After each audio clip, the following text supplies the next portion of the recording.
Hello बच्चों, कैसे हैं आप। स्वागत है आपका आज हिंदी की कक्षा में। तो आज हम पढ़ेंगे आपकी हिंदी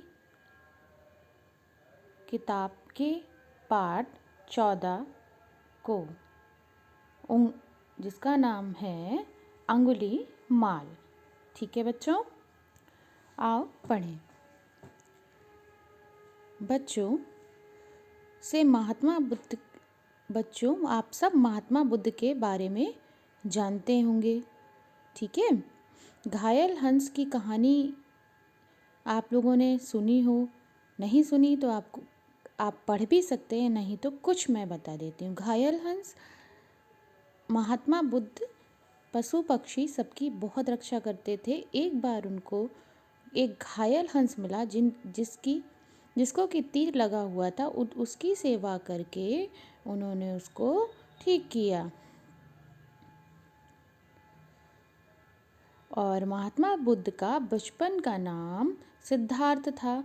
वो शुरू से ही हिंसा, प्रेम और दया में विश्वास करते थे।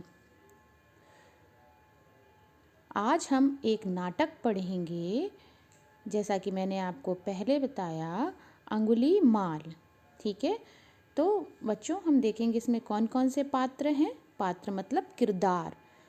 ठीक है, तो इसमें महात्मा बुद्ध, अंगुली माल, गांव का मुखिया और कुछ लोग। ठीक है, ये है पहला दृश्य। शाम का समय। कैसा समय है? शाम का समय। गांव की चौपाल पर बैठे लोग बात कर रहे हैं। गांव की चौपाल जैसे कि एक जगह पे सारे लोग बैठ जाते हैं, इकट्ठा होके गांव में चौपाल होती है और सब वहाँ बैठ के बातें करते हैं। तो गांव की चौपाल पे लोग बैठे बातें कर रहे हैं। पहला व्यक्ति। अब पहला व्यक्ति क्या कह रहा है? मुखिया जी, डाकू उंगली माल के कारण सारे गांव का जीना दूभर हो गया है। कौन कह रहा है? मुखिया। कैसा हो गया? मतलब रहना मुश्किल हो गया। दूभर मतलब मुश्किल हो गया है।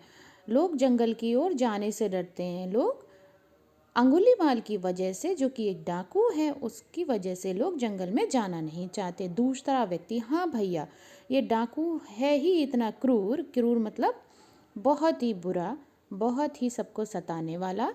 ठीक है, उसके नाम से ही डर लगने लगता है। सुना है कि वह जंगल से गुजरने वाले यात्रियों को पकड़कर मार डालता है, उनकी उंगलियों की माला बनाकर पहनता है। क्या करता है? उसका नाम अंगुली माल क्यों है? क्योंकि वो लोगों को पकड़ लेता है और उनकी उंगलियां काटकर उसकी माला बनाकर पहनता है। ठीक है, अब बच्चों ये कौन है? ये कौन है? ये है मुखिया जी। और ये कौन है? बुद्ध। ठीक है, महात्मा बुद्ध।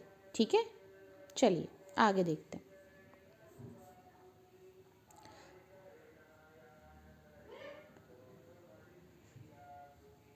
पहला व्यक्ति। हमारे कितने ही भाइयों की रोजी रोटी खतरे में पड़ गई है। वे बेचारे जंगल से सूखी लकड़ियां काटकर गुजारा करते थे, पर अब अंगुली माल के भय से कोई जंगल की तरफ नहीं जाता। बेटा, गांव में बहुत से लोग ऐसे होते हैं जो सिर्फ लकड़ियां काट कर ही अपना घर चलाते हैं। लेकिन क्या हुआ? अब अंगुली माल की वजह से लोग जो गांव के लोग हैं वो जंगल में नहीं जाते हैं। ठीक है, जिससे कि उनको घर चलाने में बहुत मुश्किलों का सामना करना पड़ रहा है। महात्मा बुद्ध का आगमन। अब क्या हुआ? महात्मा बुद्ध का आगमन हुआ। अब महात्मा बुद्ध आते हैं, सब खड़े होकर उन्हें प्रणाम करते हैं, बैठने के लिए आसन देते हैं। महात्मा बुद्ध उन्हें आशीर्वाद देते हैं। ठीक है, मुखिया, प्रभु आपके चरण हमारे गांव में पड़े, हम धन्य हो गए। क्या आप किसी विशेष कार्य के लिए पधारे हैं? अब मुखिया जी उनसे क्या कहते हैं? प्रभु, आपके जो चरण इस गांव में, मतलब उनको इतना मान सम्मान, लोग उन्हें इतना मान सम्मान देते थे, तो उनके आने से ही बहुत खुश हो जाते थे, सोचते थे किसी बहुत अच्छे काम से बुद्ध यहाँ पे आए होंगे।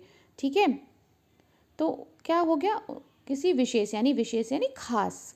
ठीक है, महात्मा बुद्ध ने कहा, नहीं भाई, हम तो गया जा रहे थे। कहाँ जा रहे थे? वो गया जा रहे थे। यहाँ रात्रि विश्राम के लिए रुके। मतलब रात्रि विश्राम मतलब रात को आराम करने के लिए रुके, किंतु आप लोग इतने दुखी और भयभीत, भयभीत मतलब डरे हुए क्यों दिखाई दे रहे हैं?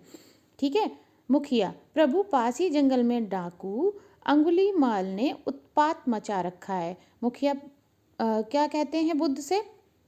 पास के जंगल में जो डाकू अंगुलीमाल है, उसने उत्पात मचा रखा। उत्पात यानी उपद्रव, हलचल, अत्याचार फैला रखा है। गांव के लोग उससे बहुत दुखी हैं।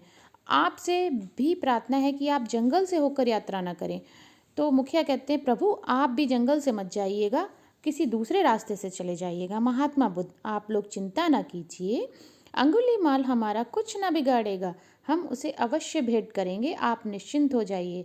भेंट करेंगे मतलब उससे मिलेंगे, और आप लोग बेफिक्र रहिए, चिंता ना करिए। निश्चिंत का मतलब बेफिक्र रहिए। दूसरा दृश्य, अब क्या है? दूसरा दृश्य, ठीक है। पहला दृश्य समाप्त होता है। पहले दृश्य में क्या हुआ? गांव के लोग चौपाल पर बात कर रहे थे और अंगुलीमाल के से डरे हुए लोगों के बारे में बातें हो रही थी, और गांव में महात्मा बुद्ध का आगमन हुआ था। लोगों ने उनको प्रणाम किया था और महात्मा बुद्ध ने उनको आशीर्वाद दिया और उनकी समस्या सुनी। ठीक है। अब हम आगे चलते हैं दूसरे दृश्य की तरफ। घना जंगल, महात्मा बुद्ध जा रहे हैं। जंगल आप सब जानते हैं, जंगल बहुत घने होते हैं। महात्मा बुद्ध वहाँ अकेले चले जा रहे हैं। सामने से अंगुलीमाल आता है। अंगुलीमाल, ए रुक जाओ, मेरे इलाके में इस तरह निडर होकर घूमने का साहस तुम्हें किसने दिया? भी तुम मेरे इलाके में इतना साहस से कैसे घूम? महात्मा बुद्ध मुस्कुराते हुए, महात्मा बुद्ध पैसे ही बहुत शांत स्वभाव के थे, तो बहुत शांति से मुस्कुराते हैं और कहते हैं, आओ अंगुलीमाल, हमें तुम्हारी ही प्रतीक्षा थी। मीन्स वो कहते हैं कि हमें तुम्हारा इंतज़ार था। अंगुलीमाल, चेहरे पर हैरानी, मतलब अब लोग उससे डरते थे लेकिन महात्मा बुद्ध नहीं डर रहे। तो वो, जब आपसे कोई, सारे लोग डरते हों और आपसे कोई एक व्यक्ति ना डरे, तो आप परेशान, एकदम हैरान हो जाएंगे, ये मुझसे क्यों नहीं डर रहा रे? तो मूर्ख, क्या तुम्हें मुझसे डर नहीं लगता? महात्मा बुद्ध, डर कैसा भाई, हम तुम्हारे इलाके में आए हैं, तुम्हारे अतिथि हैं, क्या तुम हमारा एक काम नहीं करोगे? अतिथि मतलब मेहमान, ठीक है। घर में जब कोई आता है तो उसको हम बोलते हैं मेहमान, जिसके आने की तिथि निश्चित नहीं होती है ना, अचानक आ जाए। क्या तुम हमारा एक काम नहीं करोगे? अब उसको महात्मा बुद्ध एक काम करने को बोलता। अंगुलीमाल आश्चर्य और असमंजस में, मतलब कठिनाई में, उसको लगा कि ये डर भी नहीं रहा और मुझसे अपना काम करने को भी कह रहा है। अच्छा अच्छा, अधिक बातें ना करो, बोलो क्या काम है? महात्मा बुद्ध, भाई जरा उस पेड़ से मेरे लिए 4 पत्ते तोड़ कर ला दो। महात्मा बुद्ध कहते हैं, भाई उस पेड़ पे जाओ और मेरे लिए 4 पत्ते। अंगुलीमाल जाता है और पत्ते तोड़ कर ले आता है। ठीक है। अंगुलीमाल, लो ये पत्ते, किसको देते हैं? महात्मा बुद्ध को। महात्मा बुद्ध, बस एक काम और कर दो, ये पत्ते उस पेड़ की शाखा पर फिर से लगाए आओ। अंगुलीमाल हैरान होता है। अब महात्मा बुद्ध उसको कुछ सबक सिखाना चाहते थे, इसलिए पत्ते तुड़वाए और वापस लगवा रहे थे। हैरानी से, क्या ये कैसे कैसे हो सकता है? अंगुलीमाल से बोले, ये कैसे हो सकता है? कहीं टूटी हुई चीज़ भी दोबारा लग सकती है क्या?